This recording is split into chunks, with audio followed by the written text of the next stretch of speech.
Hello everyone welcome to शिक्षा भारत। आज Odia grammar series number 2 को डिस्कसन करबा। जदि चैनल को फर्स्ट टाइम पाइम विजिट करछन ताने चैनल को सब्सक्राइब करी पाखरे दिया बेल आइकन को प्रेस करंतु। एपरि करिया द्वारा कोन हबना मुझे कोनसी वीडियो अपलोड करबी सर्वप्रथम आपण देखि परिबे। देखंतु फर्स्ट क्वेश्चन विशेष्य केते भागरे विभक्त। विशेष्य जतटा हमर पद मध्य सेतिकी आमे कहि परिबा पद केतडी पद 5टी विशेष्य विशेषण सर्वनाम अवयव क्रिया 5 भाग विभक्त। तो विशेष्य भी आमर भी 5 भाग विभक्त। पद जहाँ पद जत्रा विशेष्य मध्य सतरा। विशेष्य आमर 5टा कौन कौन नामवाचक विशेष्य जातिवाचक विशेष्य वस्तुवाचक विशेष्य गुणवाचक विशेष्य लास्ट कौन क्रियावाचक विशेष्य। ताने राइट आंसर कौन हो 5। तो नेक्स्ट क्वेश्चन गरिमा शब्दर विपरीत शब्द कौन गरिमा शब्दर विपरीत कौन हो लघिमा। देन नेक्स्ट क्वेश्चन स्वर जंत्रावरण अन्य नाम कौन स्वर जंत्रावरण अन्य नाम उपजिह्वा।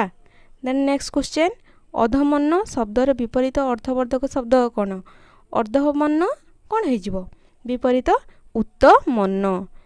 तापर देछि भागुआली केउं प्रकार पद केउं प्रकार पद सपत धातु को ताने एटे शब्द सहित प्रत्यय लगी ना धातु सहित प्रत्यय लगी भागयुक्त वाली ताले धातु सहित प्रत्यय लगी ताले कौन हो एटा क्रुदंत जदि शब्द सहित लगी था प्रत्यय ताने तद्धित होता एटा जेहेतु आम धातु सहित प्रत्यय लगी तार राइट आंसर कौन हो क्रुदंत।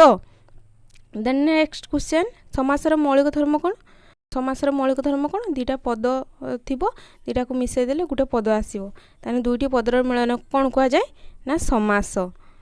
देन नेक्स्ट क्वेश्चन खर्बकाय शब्दर विपरीत शब्द कौन हम दीर्घकाय।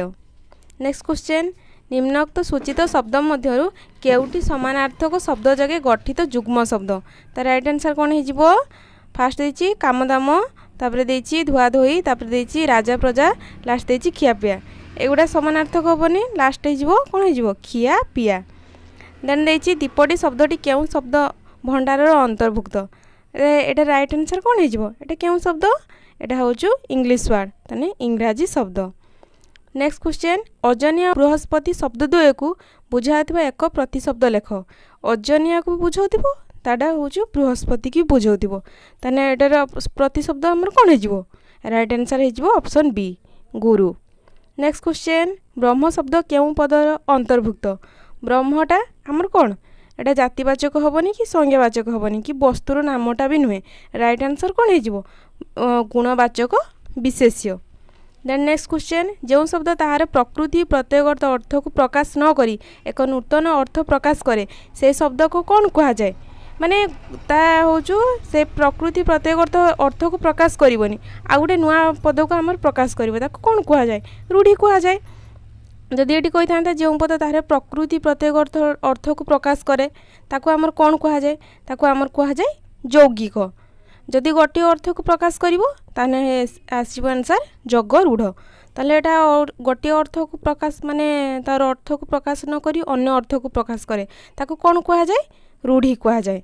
देन नेक्स्ट क्वेश्चन परस्पर संपर्क थिबा एकाधिक पद को जोड़ी एक पद कराजिबार नाम कौन तार राइट आंसर कौन हो समास। परस्पर संपर्क रही एकाधिक पद ताको कौन कह जाए ताको समास कह जाए। नेक्स्ट क्वेश्चन मो दे ये काम हेब नहीं ए वाक्य विभक्ति सूचक अवय किए राइट आंसर कौन हो देई। निर्दोष शब्दर विपरीत शब्द लेख निर्दोष शब्दर विपरीत कौन हम दोषी निर्दोष तार स्पेलिंग देखते दरेकार द मुदनेश्वरे दीर्घकार हम ना तालबेश्वर दीर्घकार हम राइट आंसर कौन हो मुदनेश्वरे दीर्घकार option number D. Then next question पानीय केउं प्रकार पद पानीय एटा कौन अच्छी धातु को धातु युक्त प्रत्यय लगी पायुक्त अन्य ताने एटा राइट आंसर हो क्रुदंत।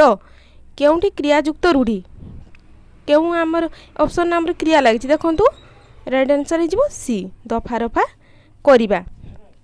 तापर नेक्स्ट क्वेश्चन स्वर्गपुर अर्थ बुझाउथिबा एक समचारित शब्द लेख स्वर्गपुर को बुझाउथिबो ताने तो समचारित शब्द कौन हम गलक लरे अकार हम है गरे अकार गो लरे अकार लो को गलक।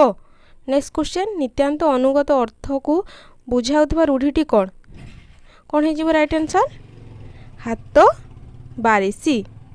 नेक्स्ट क्वेश्चन केउठी तुलनात्मक रूढ़ी केउठी तुलनात्मक रूढ़ी हो देखु सब गुड़ा आमर क्रियात्मक अच्छी गोटे तुलनात्मक रूढ़ी अच्छी बाट भांगा सिंह पर जुझा यहाँ भी क्रियात्मक हम किंतु देखु कॉम्बिनेशन आमर हो फटे हेबा बाट काटिबा एगोटे सबू क्रियायुक्त तथापि देखो ऑप्शन बी सिंह पर जुझा माने गोटेटा आउ गोटे सहित कंपेरेटिव कराई ताने सिंह पर जुझा जुझिकी रही है कौन हम क्रियात्मक भी हम तुलनात्मक भी हम तार राइट आंसर कौन हो ऑप्शन बी सिंह पर जुझा।